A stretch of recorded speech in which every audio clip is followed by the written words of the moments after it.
有一句流行嘅説話就好適合咧，我哋今日傾呢個話題嘅，就係咧一放就亂，一管就死。據我嘅理解咧，互聯網3咧嘅加密貨幣咧，而家咧每一日咧都有幾十萬種唔同嘅加密貨幣出現嘅。大家冇聽錯，唔係幾萬，係幾十萬啊！每日嚇。其他嘅虛擬資產產品咧都係層出不窮。當然有啲係去炒賣啊，甚至係洗一錢嘅。咁嗰啲咧，政府咧當然要去監管啦，同埋要打擊啦。但係好多加密貨幣咧，就好似咧初創公司嘅股份咁樣，一班人喺互聯網上面傾好一齊合作，搞個項目，就每個人咧有一個加密貨幣，有權咧對項目嘅發展作出集體決定。咁嘅模式可以咧有助咧初創企業咧集合全世界各地嘅人才，一齊咧去合作創業，同埋咧籌集初創嘅資金。但係我覺得而家政府咧就唔係咁樣做，相對咧，我覺得政府係應該要去扶持呢類初創企業發展同埋加密貨幣嘅，就唔好咧好似而家政府想做嘅嘢咧，就係咧，我覺得一棍打死晒佢哋啊！有互聯網3嘅律師咧就同我反映，而家政府咧係用緊咧證監會用監管上市公司嘅尺度去監管。每一個加密貨幣嘅交易平台都好似證券行咁樣，每個交易嘅加密貨幣咧都好似上市公司咁用監管公開招股嘅方式咁去監管呢啲加密貨幣。對進入呢個行業嘅先行者嚟講咧，而家係仲慘，證監會咧仲用緊嘅嘢咧就係用埋上市公司嘅標準去監督初創企業同埋風險投資基金咁嘅方式。如果政府硬係要求每一種加密貨幣都必須用當佢係賊咁嘅眼光咧去監管咧，咁好大機會咧會扼殺晒互聯網3行業嘅創新同活力嘅，令香港嘅互聯網3咧無法同其他地方競爭嘅。相信咧，我講到呢度咧，陳局長咧就會覺得咧，我呢番説話咧係似曾相識咁樣。係㗎。呢番説話咧，就其實係我3年多前咧開始批評聯交所用嘅説話嚟嘅。我慶幸咧，聯交所咧係咧聽到咧啲批評咧，加上咧財富局嘅努力工作啦，當然嚇，就令聯交所咧而家咧對待上市公司咧就改變咗好多啊。長話短説啦，我想問下政府會唔會考慮咧用公司註冊處嘅事中監管，又或者事後監管嘅模式去監管加密貨幣，避免咧一管就死呢個問題。第二個問題咧，亦都係老生常談我嘅問題，就關於律師嘅培訓。上個月傾嘅都係咁上下啊。喺未來咧，涉及虛擬資產嘅爭議咧，甚至騙案咧，一定會咧係越嚟越多㗎。如果律師咧了解咗互聯網3智能合約嘅核心原理咧，區塊鏈啊、取證呢啲技術咧，再加埋傳統資產保存嘅法律程序經驗，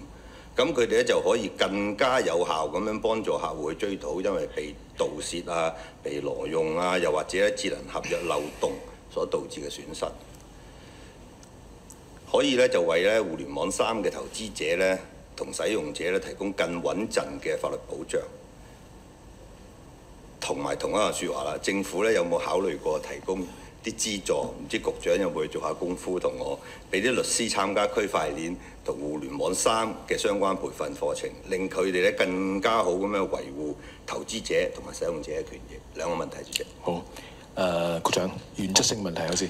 多謝主席，多謝議員嘅提問，亦都多謝議員關心Web3個互聯網3嗰個發展。因為事實上我都明白嘅，即係發展同埋嗰個監管一定要並行。咁嗱，我亦都先想講翻我哋見到嗰個業界個背景整體嗰個情況。因為例如淨係數碼港嗰個嘅 Web3嗰個嘅社群咧，其實佢哋已經有280間嘅公司咧係落戶。咁當中佢哋係由香港啦、本地啦、內地或者其他國家嚟嘅都有。咁所以其實見到嗰個 Web 3嘅社群香港發展得快。如果睇翻就算過去今年例如2月舉行嘅 SmartCon 嗰個第一次係美國以外選址嚟咗香港嘅一個Web 3嘅一個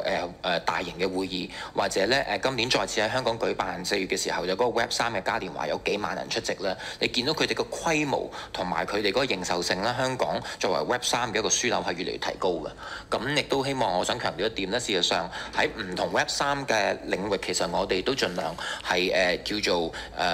領先全球，或者咧希望係俾到嗰個市場見到一個信息咧，我哋係好有嗰個嘅決心做好。咁所以包括其實早喺2022年咧，特區政府已經發行咗自己嘅 NFT， 咁或者講緊啱提過我哋全球第一個政府發呢一個代幣化嘅政府綠色債券，或者我哋上年亦都係成為亞太區第一個有呢一個叫做係虛擬資產現貨嘅 ETF 等等。咁所以我哋不同範疇都希望真係俾到個業界見到我哋嘅決心。咁當然我都明白議員所講嘅，事實上咧喺因為 Web 3好大啊，即係某一啲嘅產業、某一啲嘅板塊個監管，可能具體落實嘅時候咧，同業界嗰個期望係有出入，或者個細節上咧係有啲調整，先會令到佢哋嗰個嘅產品或者交易量可以提高。咁呢個我哋理解，咁所以我哋都會歡迎大家俾多啲意見我哋。咁包括啦，啱啱講過，其實例如嗰個場外交易，其實現時香港我哋未有個發牌制度，所以一般嚟講場外交易嘅業務咧，佢哋係進行緊嘅。咁變咗我哋上年做過諮詢，今年會再做諮詢，個目的就係確保咧，我哋喺諮詢過程聽到業界意見，亦都業界咧知道我哋個方向，到我哋真係落實嘅時候咧，就唔會有好大嘅預期嘅落差，同埋亦都咧令到業界意見盡量我哋接納得到。咁至於我可能議員所講，我相信主要係啲其實現在進行緊啱啱頭先提過交易平台嗰持牌嘅10家公司，佢哋嗰個業務嘅情況同埋產品嘅開發咧，咁我睇下證監會同事有冇補充。咁但係啱啱佢哋早前出咗 Aspire 嗰個嘅策略出嚟咧，正都係希望係回應到業界嘅聲音，知道某一啲嘅產品同服務希望係可以有放鬆同埋提升。咁當然啦，佢出咗嗰個策略嘅方向，亦都要時間去盡快落地。咁我哋都明白嘅，對於業界嚟講，時間就係金錢。咁呢方面頭先我同證監會同事講，佢哋會盡快繼續積極去落實。咁最尾咧就關於律師個培訓，呢個我哋都好認同嘅，因為亦都無論專業人士律師好，或者頭先黃俊碩議員講過會計師好咧，其實就住 Web 3個發展咧，佢哋個專業嘅意見、專業嗰個嘅嘅服務咧，事實上係對個業界好緊要。咁呢方面我哋會繼續加強同業界，包括香港律師會去溝通。咁希望咧確保我哋監管機構出呢一啲嘅牌照制度嘅同時咧，確保相關嘅專業服務提供者咧係會可以亦都適應到同埋提供到服務俾佢哋嘅用家。咁我睇下證監會同事會唔會再補充。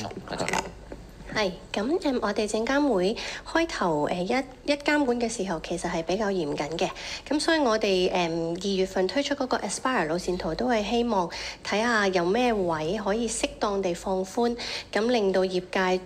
嘅發展會再更加蓬勃嘅。咁我哋依家都係好積極咁樣去做緊呢個工作啦。咁希望都係令到我哋嘅交易平台可以做多啲服務啦，亦都可以推出多啲產品俾客戶嘅。咁亦都係希望透過呢啲產品啊服務咧，咁就同其他即係外國啊或者其他交易平台咧，都係有翻一定嘅競爭力嘅。咁我哋就好努力啦。咁亦都會同政府一齊去聯手，去再睇下嗰個框架關於即係場外交易啊同埋託管嗰方面點樣去定先至係最適度咁樣去監管業界，但係都令到佢可以繼續發展嘅。主席，我補充兩句可以。正咧都係咧陳局長講咧，即係好多外地企業啊嚟香港啊參展啊咁樣，就吸引咗我就開始關注呢樣嘢，重新再關注應該。其實好幾年前咧 ICO 啊嗰啲我都有份參與，我重新再關注呢樣嘢，就睇到係有蓬勃有機會喺度嘅，所以咧我就亦都係揾相關嘅因為我代表法律界揾相關嘅律師去傾下。咁其實咧相關嘅律師係做呢一行業嘅咧，我相信咧10隻手指數得晒。咁大嘅一個市場，得咁少律師，我哋點樣可以頂得住啊？點樣可以保障到投資者？根本冇可能保障到投資者。如果政府唔去資助、去扶持、俾資源去培育咧，根本冇人會去做咁風險，即係律師啊，去學啲咁高風險嘅一個經驗啊，去做呢個實驗，即係實習呢一樣咁嘅嘢。呢個一定要政府幫助㗎啦嚇。同埋咧係亦都實在咧我聽翻嚟咧，10個攞咗牌嘅機構都蝕緊本嘅嚇。咁就係因為一管咧，就一定係咧要好多嘢去投資啊，俾好多資源落去啊，去規管啊、律師費啊嗰啲個人嘅嘢。咁所以咧，我覺得咧，除咗係規管咧，政府咧都要多啲去扶持，要扶持先得嚇。多謝。好，有冇補充？主席，咁好快即係過咗時間好多兩句，就首先多謝議員嗰個意見。事實上一啲新興嘅板塊或者產業咧，事實上佢哋專業服務係需要多啲嘅培訓同埋培育嘅。咁呢個我哋理解。咁當然啦，可以透過唔同嘅方式，咁我哋都會繼續同律師界同埋香港律師會溝通，我哋點樣可以提供一啲適切嘅合作機會，去推動嗰個人才培育，係嘛？咁至於一啲嘅營運商咧，咁當然啦喺一啲新嘅業務，佢哋開始會有所謂嘅 fixed cost 啊，一啲固定成本去開始，但係長遠嚟講咧，佢哋喺香港個營運同埋佢哋有冇辦法真係做好個生意賺錢咧，我哋都好緊張，亦都好關注。咁正點解頭先我證監會同事講過，去 Aspire 嗰個嘅策略力都係希望令到我哋嗰個競爭力係更加提高，亦都令到我哋香港嘅營運商咧係更加有個叫做business friendly， 即係更加一個好優良嘅營商環境去做生意同埋賺錢。咁呢啲嘅工作我哋會持續進行嘅，亦都多謝議員嘅。